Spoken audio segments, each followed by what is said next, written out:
Hey, this is Sky with Dead Eye Delight, and I'm here with the one and only Tony Demolition Man of Venom, Venom Incorporated, and Atomocraft. Say that right Hey, for what's once? up? Yes. Yeah, that was Okay. good. That was good. Very well. Very well done. That makes me feel really old when you mention Applecraft because it's like, that was where I began the whole journey. But yeah, thank you very much for the introduction. And hey, everybody, I hope you're well. Man, it's a thrill to talk to you. I'm excited about this. Um, First of all, actually, the first time I heard you was on Venom's Primeval album, Ah, and I was like, "That's not Kronos." But I was like, yeah. but damn, he plays better and he sounds better. I was like, Well, holy hell. that's very kind of you. Very kind of you. It was very different, I think, very kind of a bit more structured. A lot of time had passed. And I think they had lost the approach. Of Possessed was slightly weaker than War with Satan, which obviously wasn't Welcome to Hell and black metal. But each album they did was of its moment. And I think you can track what was happening with the band internally and outwardly by each record. By the time they got to Calm Before the Storm, the drums were digitally generated. They had two guitarists, and I think that Conrad Kronos thought, we can do much more. I think Abaddon wanted to be more Van Halen type. He loved Deep Purple and all that kind of showmanship stuff. And I just didn't think it was kind of Venom, and it kind of flopped because of that.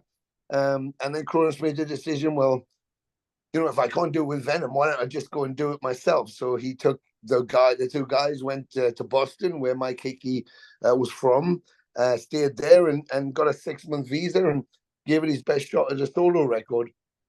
And then Abaddon, we had a deal for Music for Nations. Abaddon and the manager, Eric Cook, at the time, because Abaddon and him were managing my band and a few bands. And we'd been through Poland, which was still behind the Iron Curtain. Abaddon had been tour manager on the tour. We were with Nasty Savage from Florida and Exuma from Germany, and with Adamcraft. And on the final day, people kept saying Abaddon and thinking, oh my God, Venom was here. I was like, no, it's just Abaddon. He's tour managing. And on the final day, he came to me and said, do you think I should get up tonight? Do you want to play a Venom song? And I said, fuck it. Yeah, why not? So I went to see Wolf Spider, who were the Polish band who were touring with us. They were quite big at the time. It was 88, I think. And I said, do you guys know any Venom stuff? They were like, yes, of course. I said, do you know Welcome to Hell? They went, yeah. I said, okay, I'll play guitar and sing. Abaddon's going to join on drums and you guys just sit with us. So that's what we did. And it brought the house down. We recorded it just for ourselves to hear it. And I think once they realized Conrad was leaving, they just came to me and said, listen, you've been a fan since day one. You know us, you know the material. We're all close. We can only think of one guy who could do bass and vocals and kind of do it justice, but we need someone to take us back to where we'd gone wrong. And I said, well, I'd love to, because they were my friends. In my view, I wasn't stepping into anybody's boots. I Right. was flying the flag. If Conrad didn't want to do it, then I wanted it to continue because I loved it so much. And they were my friends. So who doesn't want to play great music with their friends? And they had great music. So I was like, yeah, fuck it. I don't care. Let's keep it going. And so the approach for Primeval was basically I wrote the first 4 or 5 songs before Mantis came in, and I was integral in getting him back because he didn't want to know anything to do with Venom. But because Yeah. we were so close, I convinced him, and he said, "Well, if you do it, I'll do it." I said, "Well, I'm only going to do it if you do it." So we got together. But I think I focused on the first albums and what had made me love them so much, not the later stuff, but the early stuff. And Right. I wanted that punk metal attitude. And I think one of the first tracks I wrote was Parasite, followed by Black and Other Priests and Carnivorous. And then I had the Primeval riff, but I had it much faster. And I actually based the bass riff on Sammy Hager's This Planet's on Fire. So it was really quick, it was really fast. And then Abaddon went, slow it down. And it got so slow. I was going, this sounds shit. It's too slow. And then Jeff came up, Mantis came into the rehearsal room, and he had this riff which they played on a demo tape, but didn't have any vocal on it, and it was kind of based on Perfect Strangers by Deep Purple. He then put that on top of the slower riff, and that was it. Boom! It was like, no, that's it. That works. And I'd already had the song laid out. I already had the lyrics for it. So that was it. We just went from there. So I think the spirit of that album was what I wanted to capture, was the original spirit of Venom. You know, not the progressive, now we're a rock band, we're rock stars, but just that youthful, fucking change the world. I Yeah. wanted that attitude on there. And fortunately, it worked. And most people, I remember at the time, uh, um, they weren't surprised that I took over. The journalists who knew, they were kind of like, I guess, expecting it in a way, because my Anticraft stuff, I was bass vocalist and it was quite aggressive. But I think they thought, without Kronos, how's this going to work? And obviously, Kronos felt that. And the album got 5-star reviews. The reaction was amazing. We went straight on tour. The houses were full. Everybody knew the songs, and it was like, wow. So it kind of took us by surprise.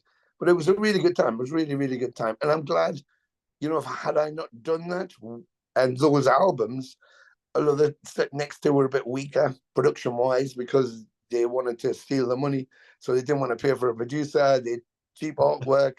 And I just thought, this is not what I wanted to do. I don't want to bury this. And there's no point flogging a dead horse. So I jumped off in 92. But if I hadn't done those albums, I don't know if the Reformation would have ever happened when they got back together for Dynamo.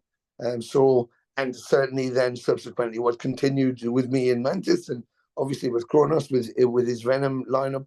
So I'm glad I did that, filled the gap, and the thing didn't die, and now it's more glorious than ever. We do Venom Inc. He does Venom. It's like, fucking hell, and people criticizing one over the other. It's like, listen. You walk into a candy store and your favorite thing is chocolate, and you can have one bar or you can have as many bars as you like. What are you going to choose? Just eat yourself to death. You've got everything. Why not? I like that. I like that a lot. Well, the thing is, and I'm not trying to put Kronos down by any No. stretch of the means. Um, but when you guys came out, Venom Inc. just had this raw, really aggressive energy that Kronos's Venom was severely lacking. And I I was think, just yeah. Sorry. because no, you're fine. But your vocals, Mantis playing, Abaddon, it was like Primeval on steroids. And you guys Yeah. you guys just have such a great chemistry between y'all. Well, And I then think it came from personalities, but I think also that and it still is in so many ways. There's egos involved, yeah, and what the thing I always try to get through to people when they're going, yeah, but Kronos, blah, blah, blah. I said, yeah, but Kronos is Kronos in history. Nothing's ever going to change his voice on those two Halcyon albums, but on all the first four albums, nobody's going to ever be able to take the fact that he is Kronos away, that he did do Hammersmith, he did do that video, he did do those songs, and did them justice, and it was the right thing at the right time. So that can never change. So you can't change that anyway. But what I saw was that he was trying to denounce the other two guys. Obviously, me, he just doesn't like, because I wasn't supposed to be able to do it. So there was a whole underlining thing about trying to eradicate me from the history of it. And that's up to him. It is what it is. The fans decide at the end of the day, not an individual's ego. But I just could see that the spirit of the band wasn't there. He felt it was enough to walk on stage and go, I'm Kronos and I'm here. And that's cool if fans want to see him and fans want to hear him sing the songs. But I think these days the audiences, they want to feel the spirit of back then, because they're all streaming and it's all overproduced on laptops, and it's all digitally mastered, and and it's digipacks and not vinyl, and those yeah, kids would hear stories from their fathers and their uncles and their elder siblings and think, oh man, back in the day we'd lose our shit, and we go in there, then we go to the record store, and there was this big excitement, and they were lacking that excitement. So I thought, we need to take that excitement back. And even the beginning of Venom Inc. was by accident. The name became because it was pressured to go, you need to link it somehow. So I thought, well, if we say Venom Incorporated, it means we can play any music any of us have done, and it's incorporated within the Venom family, but it very fastly got, morphed into this them versus us thing, Yeah. which it wasn't in my mind. It still isn't and wasn't supposed to be. But I think if we go on stage and I've got Manchester and Abaddon there, and someone says, "Can you play Seven Gates of Hell? Can you play Die Hard? Would you play Bloodlust? Would you play Welcome to Hell?" Who am I to say no when we can? So, okay, you couldn't see the original three guys doing it, but if you can see him doing it over there and us doing it over here, you're seeing everybody doing it. You're still seeing those characters. And if they're not together, they're not together. But I didn't want the fans to be the ones who lose out. And I just thought, I don't want to walk on stage and go, well, here we are. This is the people. We'll play the songs and we'll fuck off. It was like, no, this has got to be real. It's got to be real for those kids. So an old guy standing at the back who was there when the first album came out with his plastic bag and his raincoat on, wishing it was the original three, but he's also wishing it was 1981. It isn't, and they aren't. But the kid who wasn't even born when Primeval went out just wants to lose their mind to see this is what it was like back then and know that they still have that. And that's really precious because much like a Sex Pistols or an Elvis or a Beatles, they kicked a hole in a wall of music and went, it's all possible as long as you've got something to say, just do it. And they were anti-establishment, they were independent on a label, and that was what people grabbed onto, whether it was some music that influenced or whatever. Diamond Head predominantly influenced Metallica. You can hear it. Slayer took an influence from that. Everybody did, but they became their own thing. Quorthon is basically responsible for the black metal movement. If you listen to his albums, and see where black metal, the symphonicness of that went. So, but Venom inspired all those young people, the Tom Warriors, the Schmears, the Tom Angel Grippers, the James Hetfields and Kerry Kings, to just go, oh my God, we can do this. We don't have to be total. We don't have to be fucking foreigner. We can just get in there and mash the shit out of it. And look what happened. It was an explosion of vitality from youthful energy. And look what we got from it. I mean, a cornucopia of every style of music, every voice, every kind of approach. And, I spend the time touring and see all kinds of bands from grindcore to black metal to death metal. I mean, everything and all ages. And I'm blown away by their musicality, by the dexterity, by their presence, by the power. And I walk into a show with like 20 bands and I come out with a permanent grin on my face going, oh my God. It's like, it's like I say, walking into a sweet shop and just you're going, I kind of like candy, and coming out with your face full in a bag full of candy like it's Halloween. It's like, wow, this is amazing. It's amazing. I would agree with you. I would agree with you. I did when doing when I first heard about Venom Inc. Incorporated coming out, I pre-ordered, and then it came with Ave the poster, and you guys had it signed, and I was Yes. just like, hey, and the T-shirt, that poster is still in a safe place, a sacred place. It's going to be Yeah, yeah. framed. Oh yeah. It's going on the wall. Oh, But good. I mean, I loved it, and then I watched some interviews about the whole Kronos taking the name and Mantis and all that. And Mm. that's when I really got upset because, well, fuck it, I don't really care who gets pissed off at me. That's the type of guy I am. But Well, I they was like, will, they will. But you yeah, know, life's for and living. I was like, Cronus is a cunt for doing that.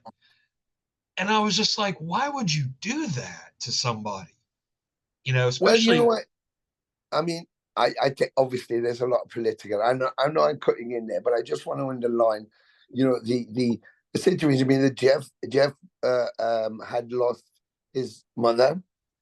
He lost his dad when he was young, and at that point, he lost his mother to cancer, and he's an only child, so he was trying to deal with that whole loss, and it was very difficult.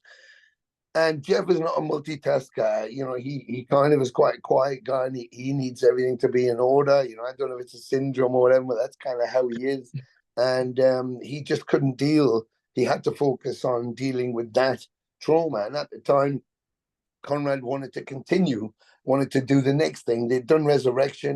They were moving towards a new deal and a new album.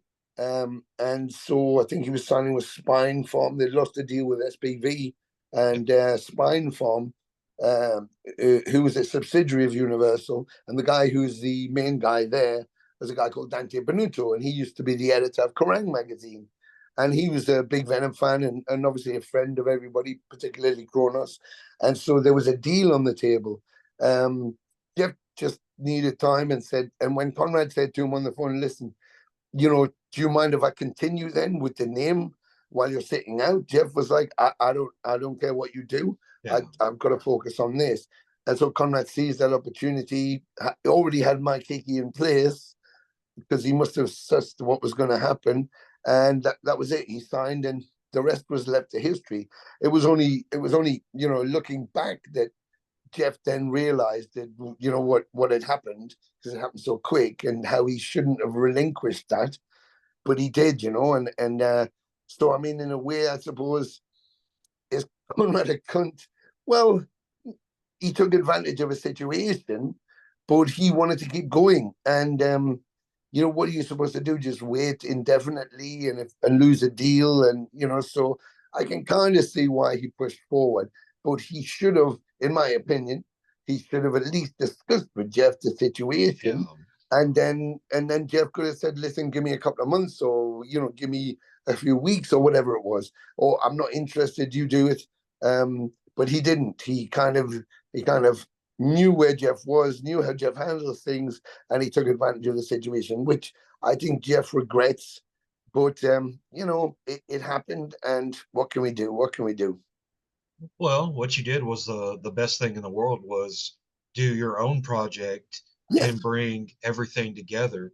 Because honestly, my favorite song by you guys is Preacher Man.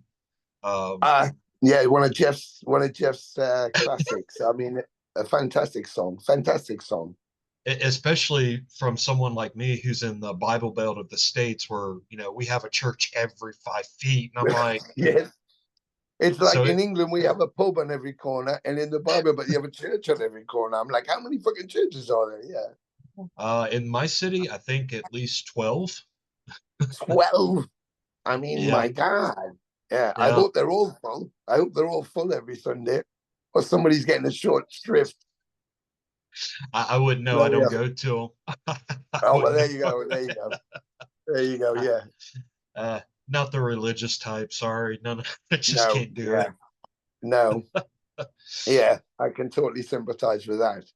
I was about to But yeah, say I with think that song they used on a there was a show, I think something to do with Preacher Man or something like that, and we latently, it was funny, the show, it was an American TV show. I'm sure it was called Preacher Man or something, or something like that. Anyway, we obviously said to the label, listen, fucking hell, we should pitch the song for the show. And what I don't know what happened. Somewhere in the middle of the TV series, they used black metal, and I was like, what the fuck? That's like not what we meant at all. We've got a song called Preacher Man, but it was like, well, whatever. I guess better to have it on than not on. They actually did that's put Countess Bathory was on X-Men. I don't know if it was Apocalypse or the one after that. And we were on tour. And I said, yeah, fucking hell, they've used Countess Bathory on X-Men, the latest X-Men. He was like, what? I said, yeah, fucking hell. So we went to see the movie. Fuck, we listened and we came out going, I never heard it. And apparently it was in a fight scene. It's you hear Metallica Seek and Destroy, and somewhere in the middle there's the song. And when we got back, I thought, fucking hell, I'm going to talk to the publisher, because like I didn't hear it, and yet it's there, and they're in the credits, Lank Dun Bray. So I contacted the publisher. I said, yeah. And they said, oh, yeah, it's synced on the movie. I said, but we listened to the movie. So they sent me the audio from it.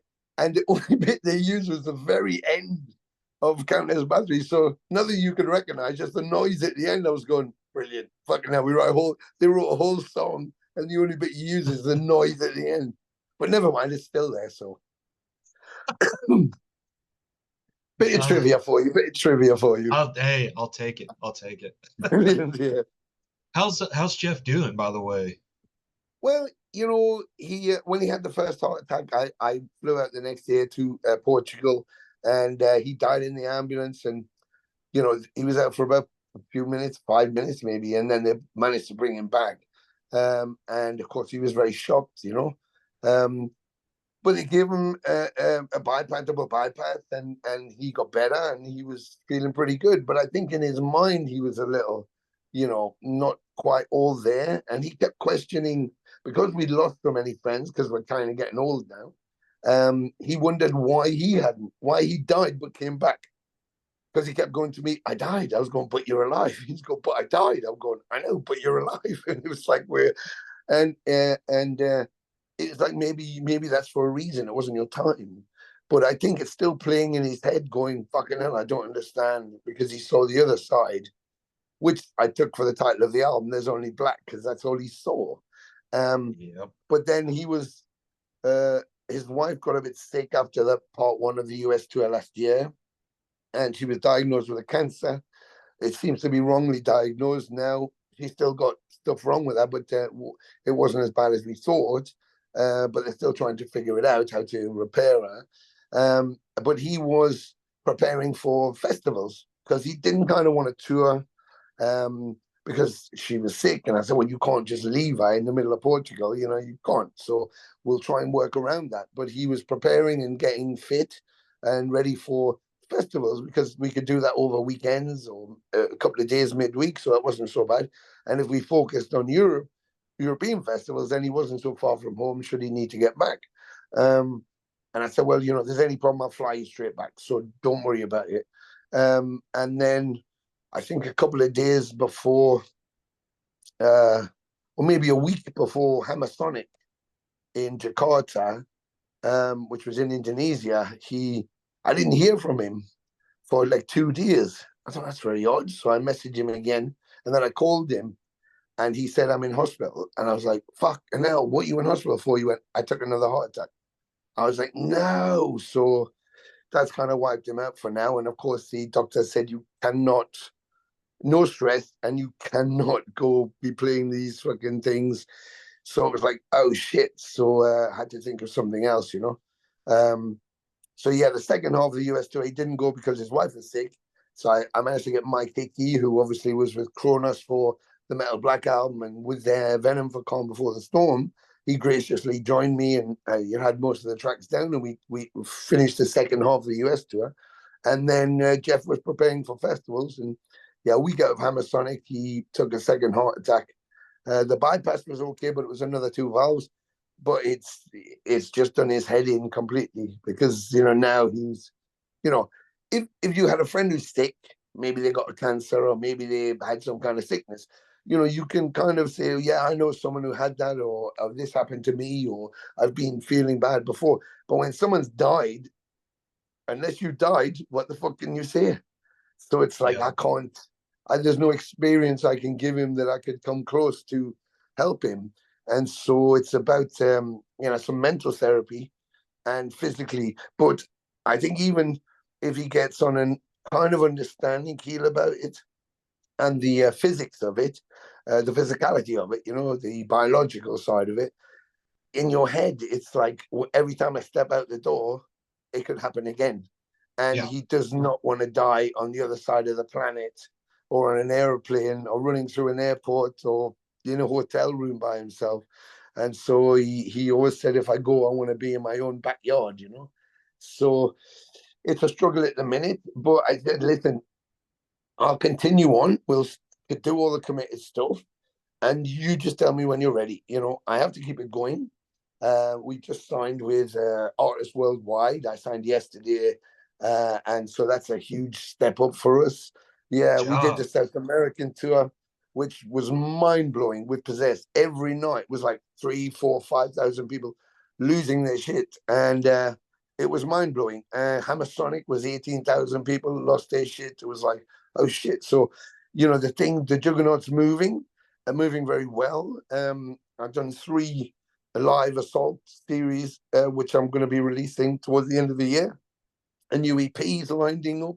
So, there's lots going on. I said, listen, you just focus on you Yeah. getting well, everybody's sending love. We're all supporting you, and we'll keep flying the flag. And when you're ready, without any pressure, you just let me know, and then we'll sort it straight out. So, it could take weeks, it could take months. So it's whatever he needs to take. So I'll go visit him and just pep him up a bit and see how he's feeling. But I think, like I said, physically, he's getting there. He's repairing. He's resting under doctor's orders. He has a series of tests and appointments to go through. But it's the mental side of it. Yeah. He has a great fear that because it happened the first time, it's like, what if it happened again? I was like, well, fucking, you're fixed now. It's not going to happen, is it? And then it happens again. You're like, oh my god. So that's hard. That's hard for anybody, but particularly if you're worried about it, it's even worse. I I got a would. death I got a death wish. If I'm honest, I got a death wish. So I don't give a fuck. So I really don't. And people go, yeah, you're just saying that. It's like, am I really? Yeah, yeah. No, I want to go the same way. I promise when Lemmy died, who was my biggest reason for wanting to do it, that he went with his Yeah. boots on. He said, "This is the way I am. This is what I do. And if I go, I don't want to be in my backyard. I don't mind if I'm running across a fucking Chicago O'Hare, or I'm running up a ramp to get on the vacuum.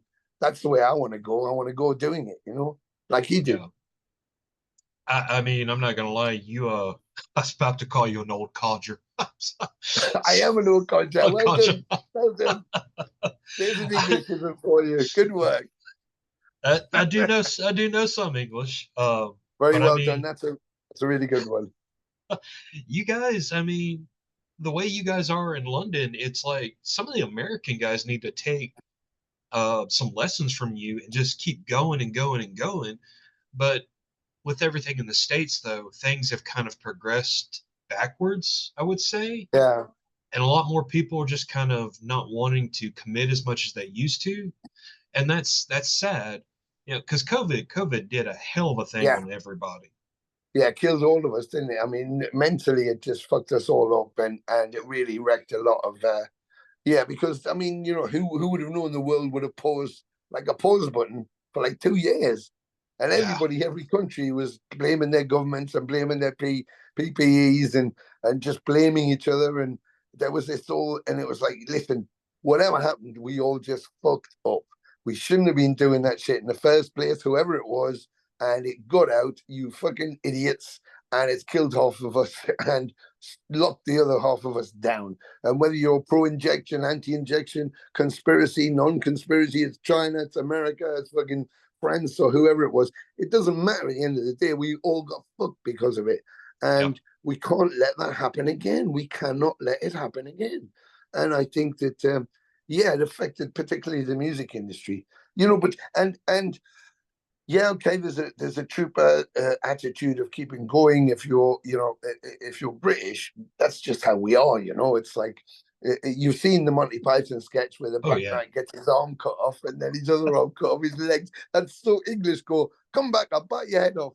It's like refuses to give in, even when he's beaten. But seeing that in reference to the American bands, maybe learning from that. We just did South America with one of my dearest friends, Jeff Becerra. That guy was shot. He's paralyzed from the waist down. He's in a wheelchair, and we had altitude sickness in Bolivia, and 2 shows to do. You could hardly breathe, and that guy went on stage and performed Yeah. every night, an hour and a half. And I'm like, he's got an eye patch on because of his eye sometimes needs to be corrected. And I'm like, there's a guy who's fucking Oh yeah. 12,000 feet up in the air. He's in a wheelchair, paralyzed. He can hardly see, and he's still on stage fucking with Possessed. And I'm like, if you can't be inspired by that, and he's not British, he's American, so there's your inspiration. You only have to look around you to see where it is. And I just would encourage a lot of younger bands, just look at your peers, look at how they're still doing it, and they're putting everything they've got into it. That's it. And when you want an easy route, when you think you want to get straight to Metallica and skip all the clubs, forget it. You don't get there without putting the hard work No. in. Both Metallica and Slayer made a lot of money off the last tour. Slayer did, and Terry's very happy with these couple of millions. And look at Metallica, well, goes without saying. Yeah, both those bands toured Europe for month on month in the back of a van, pumping their own gear. First time I saw Slayer was 1984-5. They played the only show at the end of a European tour at the Marquee in London, and my band Atomcraft, we were asked to play the show with them. So we did, and they turned up at the back of a van. There was the guys in the band and Tom's brother, and Tom's brother was not only driving, he was tour manager and technician. And they opened the back of the van, and Kerry was literally lying on the cabs at the back and wanted to go home. And when they got back to the USA, they had about a week or so, and then they were straight back out on the road. And the same thing with Metallica. Zazula had them playing America, coming to Europe, playing Europe, going back, playing America straight away. And he just kept doing that. And when you put that kind of work in, it pays off. And there is no fast route. You have to sacrifice. And it could take 10 years. It could take 40 years. It could take 10 minutes. It could be tomorrow. It could never happen. You never know. But there's a difference. There's a guy who does it because he likes doing it. And there's a guy who does it, or girl, sorry, or them or they. I don't want to offend anybody. Whoever it is can either do it because they enjoy doing it, or they do it because it's who they are. And when it's who you are, there is no stopping. There is no stopping. You don't give up because it's who you are. And the person who does it because they enjoy it gives up when it gets difficult. So you're not meant to do it. You may play clubs on a weekend. You may enjoy playing with your friends in the garage, but you're not meant to do it as a career. The people who are meant to do it as a career are the ones who do not give up because they can't give up. Only death stops them. And that's the difference. Yeah, damn. I need to get that written on my gravestone. Actually, I told An old codger from London said. uh, so what is the future of Venom Inc? And you said an EP is coming out, right? Yeah, well, we did these Latin American shows, and I had this thing with Chile where I thought, I'll do a classic old Assault series, release them on vinyl, and so it's going to be Chilean Assault 24, and then we played Bogota. That was in Colombia. Well, we did that, but before that, we did Bolivia. Sorry, La Paz, and it was insane. And I thought, oh shit! And we had a recording from it. So I thought, okay, I'll do a Bolivian Assault 24. And then I thought, well, let's see what happens in Bogota. Maybe I'll record that too. Bogota was as mad as Chile. It was like 4,000 people losing it. And I was like, holy fuck. I mean, we couldn't even hear ourselves playing. And we were pretty loud when they were singing Welcome to Hell, In League of Satan, Countess Bastia. I was like, oh shit. So I had it all recorded. So I thought, right, I'm going to do a Colombian one. And then the last day it was in Sao Paulo. In Brazil, I thought I'm going to do a Brazilian Assault as well. So there's 4 of those, which I'm now getting the stems back for, mixing. I got the artwork all ready to go. And I thought, fucking, let's just put them all out. So we have like 4 Assault series.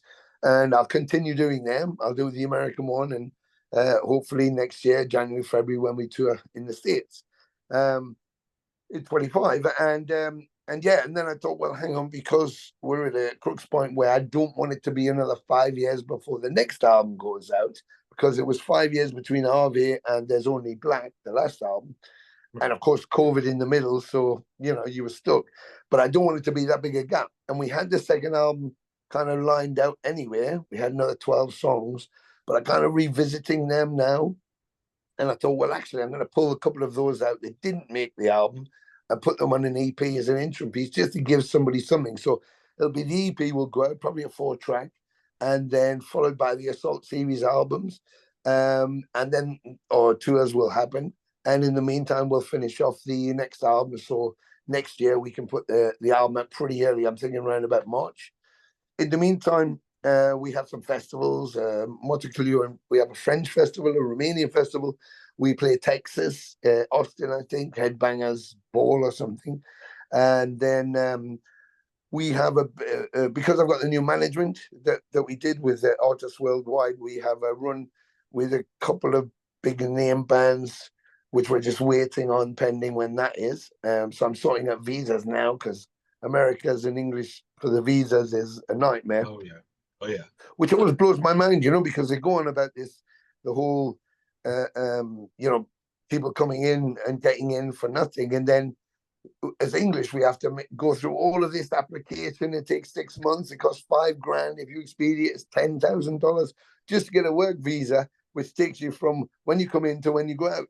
So where are these people who get in for nothing? I want to I want to find out how they're doing it, because I can't circumvent the immigration. I guess the thing is, if you go by the legal process, you're fucked if you're British. But if you don't go by the legal process and you're Canadian or Mexican or Romanian or I don't know where you're Cuban or something, then it's much easier. So I need to get some advice on that.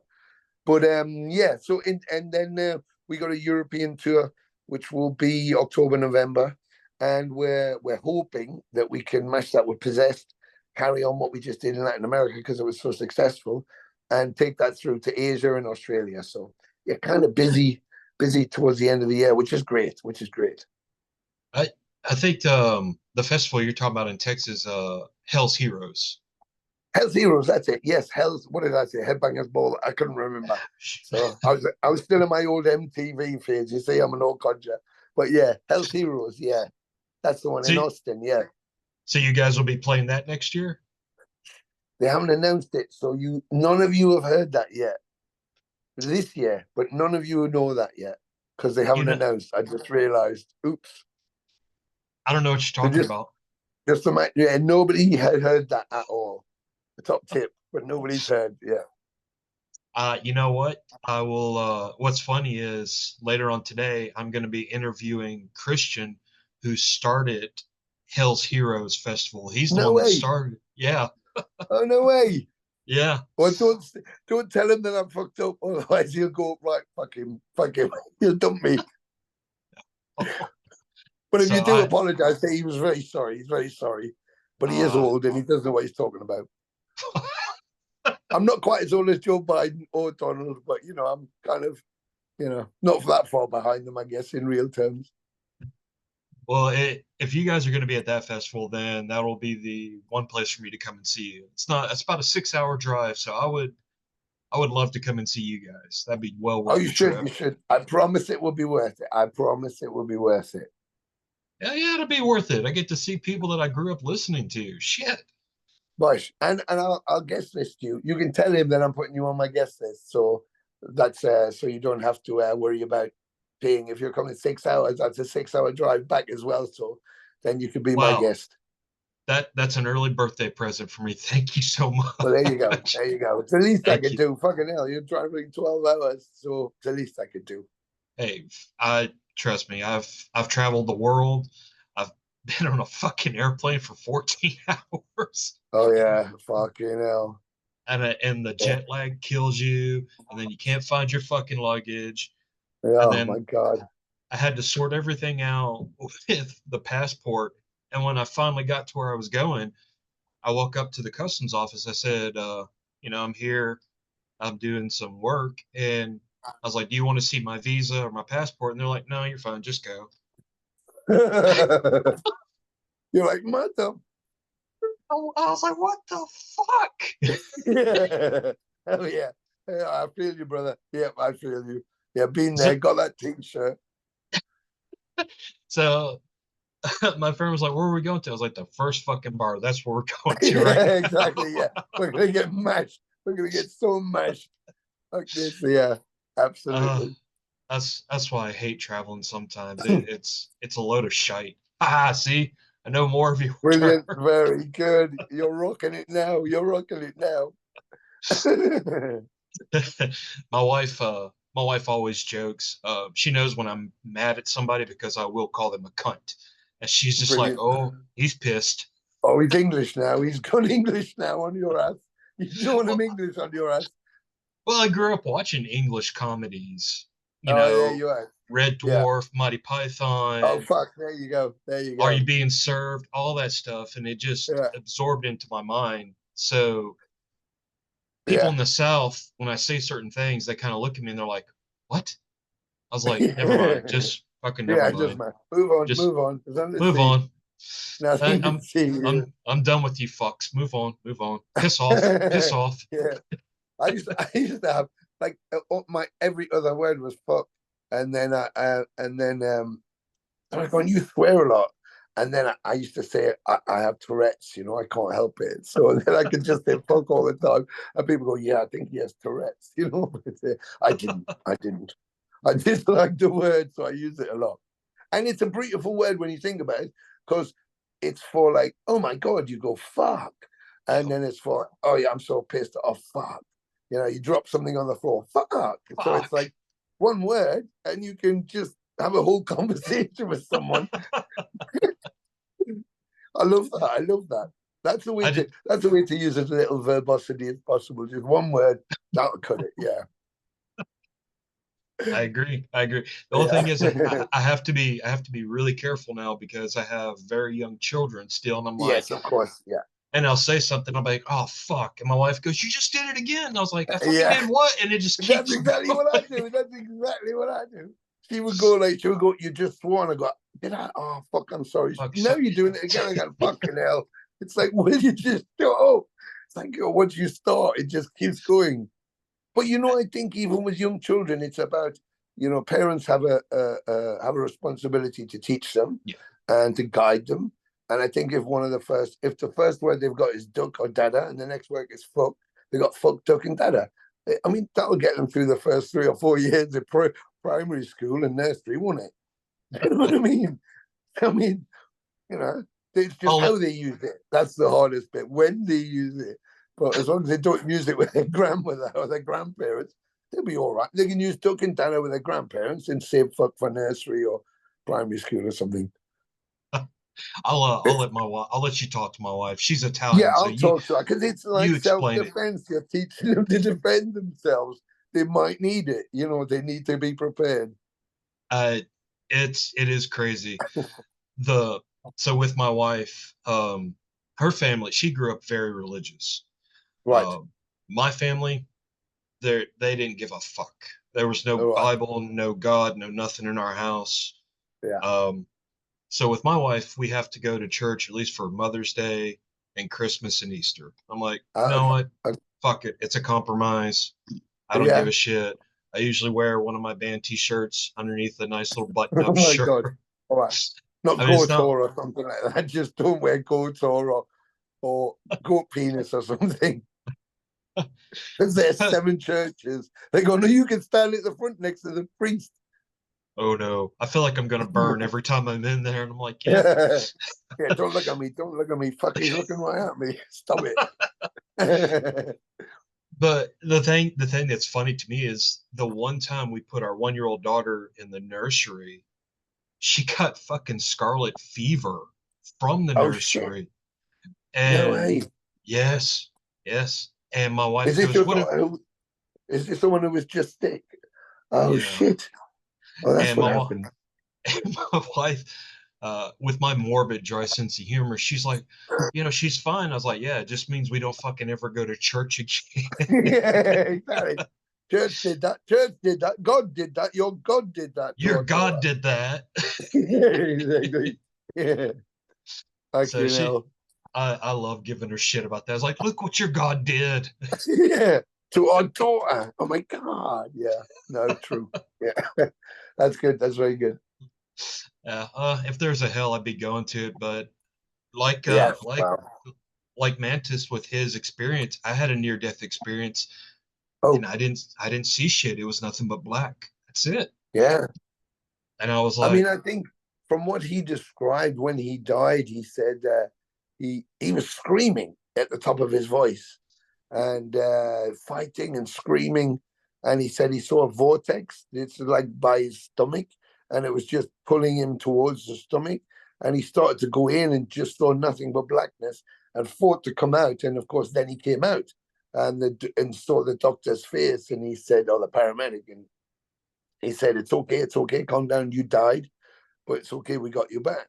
And then he apologized to his partner, Anita, and said, "I'm sorry I was fucking screaming and kicking." She went, "But you weren't." He said, "Yeah, I exactly. was." And she went, "No." She said, "You just went, I think the pain's gone," and bang, you were gone. And I was like, Yep. fuck. And he was like, "Oh my God."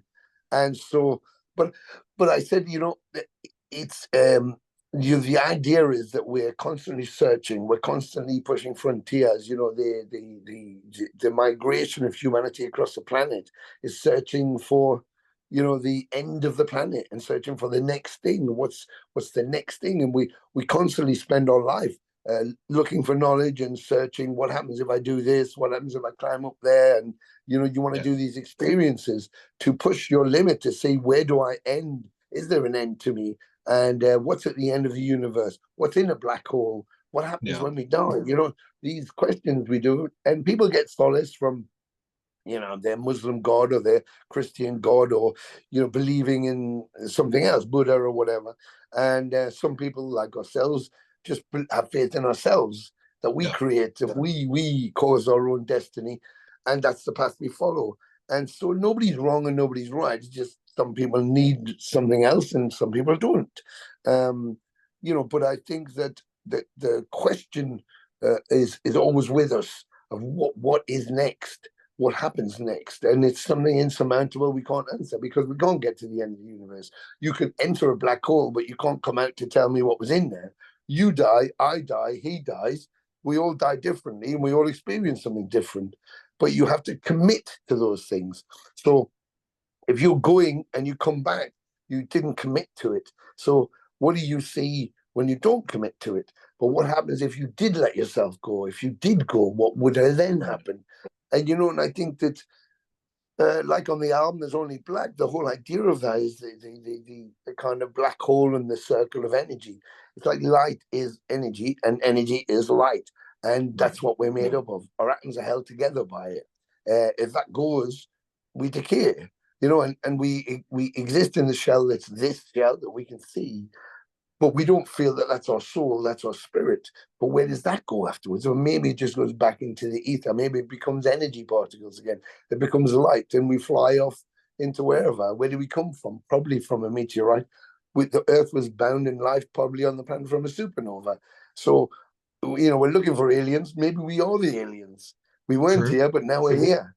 So it's like, you know, these endless questions. And I think that it is that experience. So when Jeff defines it and said, that's all there is. It's like, well, that's all there was for you, It's for you. but Yeah. that's not necessarily what there will be for me or for someone else.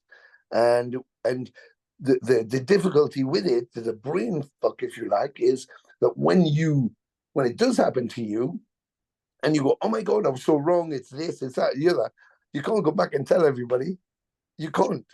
You're off. So there's so many things in life that are just experienced by yourself. And that was the whole point of the album, to go, you know, come into the album, go into the black hole, and see what you find. It won't be what the next person finds. It will Right. only be for you. And you might come out and go, I love everything. Someone else might come and go, I hate it all. Someone else might be inspired. Someone might not care. But each person will experience something, and that's what life's about. You know, Yes. what is this? What is this food? I don't know. I've never had it before. Try it, and four people try it. One eats it and goes, yeah, it's okay. Another person eats it and goes, oh my god, that's delicious. And the other two people spit it out because they go, fucking hell, it's disgusting. Well, it's the same piece of food, but four different people experience different things. And so that's what life's about, just experiencing things for yourself, not judging somebody else's experience, not being influenced by their experience, but doing it yourself. I used to say to my daughter, if you jump out of an airplane at 5,000 feet, I did 5,000 feet and thought, right, if I can jump out of a plane of 5,000 feet, and when I hit the ground, I haven't got my pants full of shit, I'll try a bit higher. And you jump out, you shit yourself. But when I hit the ground, it was like, man, that was so cool. I want to go 10,000 feet.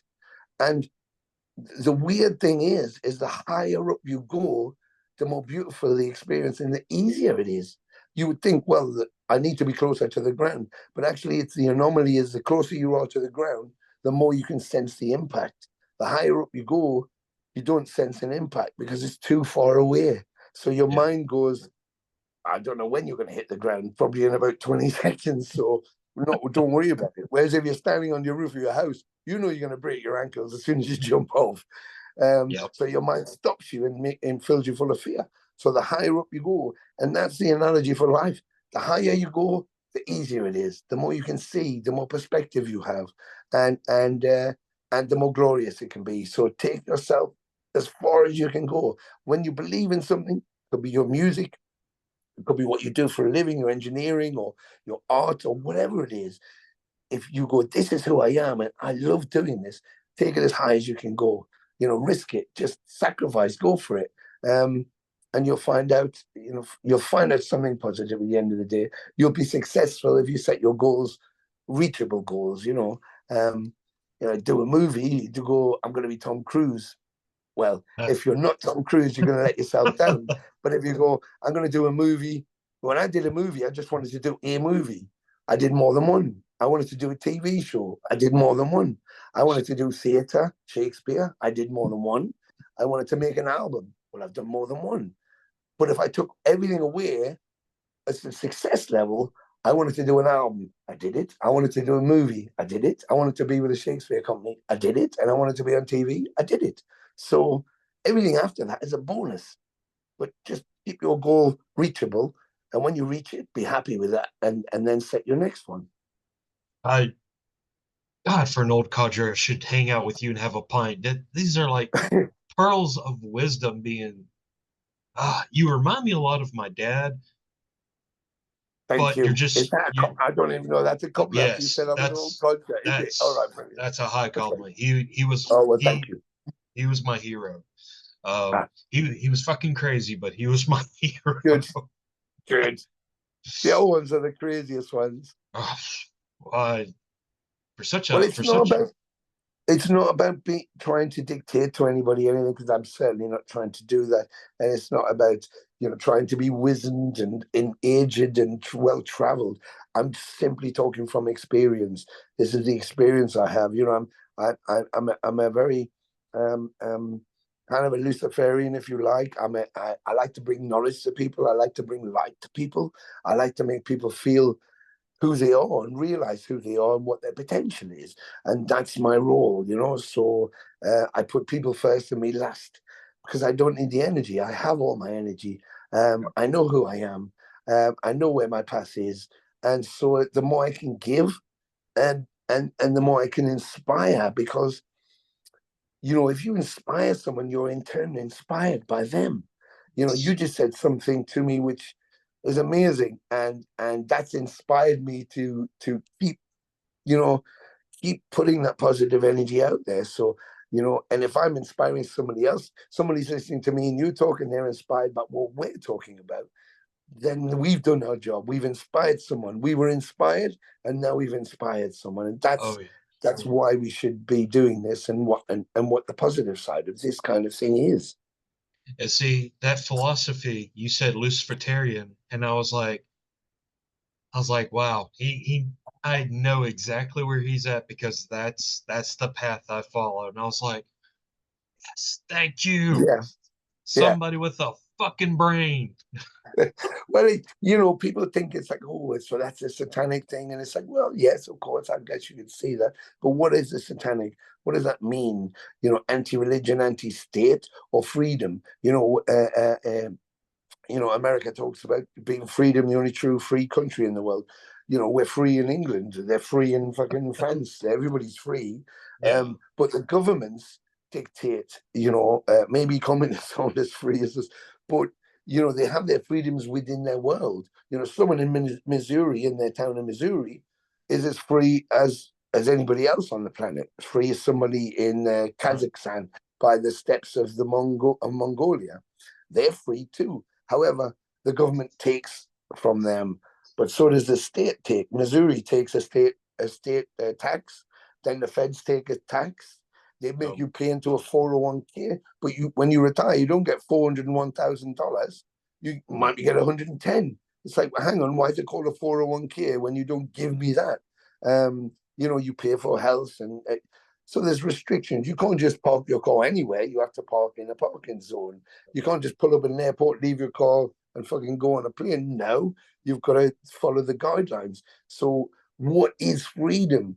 And I've kind of defined it as that, particularly with us with music, is when you come to a concert, I'll usually say there's one rule tonight, and there's no rules. That's the rule. So, I'll give my bottle of whiskey out. I'll suck it back and I'll give it out into the audience. And some places just laugh and pass it out. And other places, the security go, you can't do that, which means I'm going to do it even more.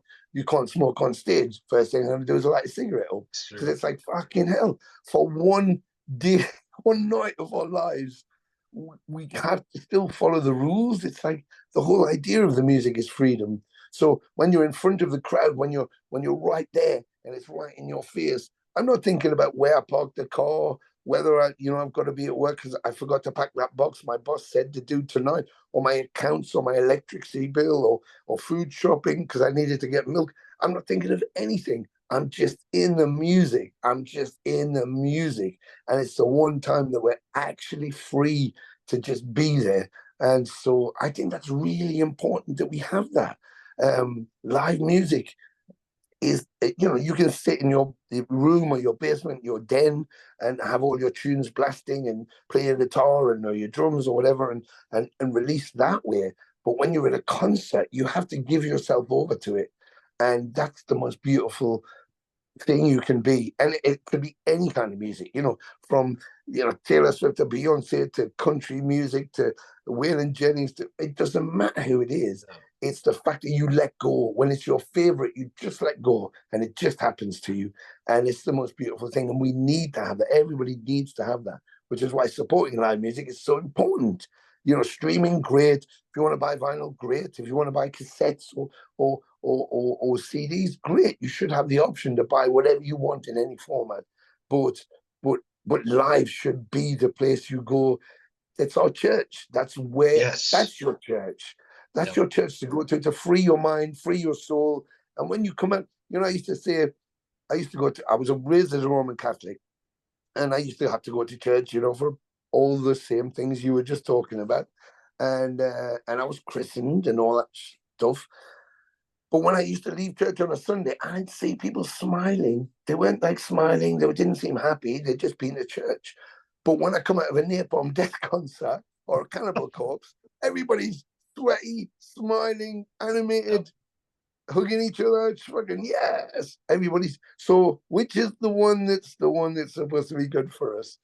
I think we know what that is, yeah.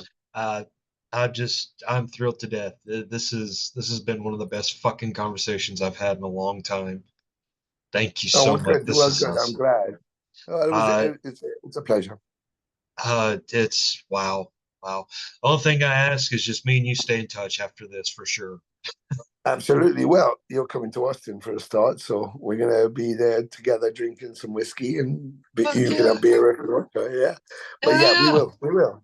Come on. Well, well, Tony, thank you so much for everything. I appreciate talking to you. We'll stay in touch. Uh, Absolutely. Ave Venom Inc. Ave, So, Ave Satanas, yeah. but thank you so And much. I appreciate. Go ahead. now I'll keep you posted with everything that's coming up, and hi everybody, and thank you. Make sure you support this guy. Make sure you support live music. What can I say? Thank you so much for the support. It means the world, and influence to be influenced, and that's the key. The key message is that's our true freedom is our music and our expression through it. And I just want to say to you and your wife that I hope the kids are fine now, and I hope your little Thank one. you. I hope everything's good. And it was God that gave us scarlet fever, because had you not gone to church, you wouldn't have to go to the nursery. Yin with the yang is all I'm saying. But now I know that your wife goes to church. Maybe cut back on the fuck thing. Just have the duck and the dad thing. Maybe don't push that. She might just go right. You're never talking to that guy again. So I don't. I don't want to start off on a bad foot. Let's say if I'm going to borrow an old man to take him 6 hours to his show and then get him drunk on whiskey, I don't want to get in more trouble. She's going to hate me. So, yeah, but anyway, Fine, you're fine. Well, thank you so much, my friend. I appreciate it. thank you so much, and be good, and we'll stay in touch. Yes, sir. Bye. Okay, ciao. If there's anything else you can think of, just write me and we can do it again. Sure, sure. Not a problem. Not a problem. All right, awesome. Be good. Be good. Talk soon. Talk soon. Bye. Ciao. Ciao.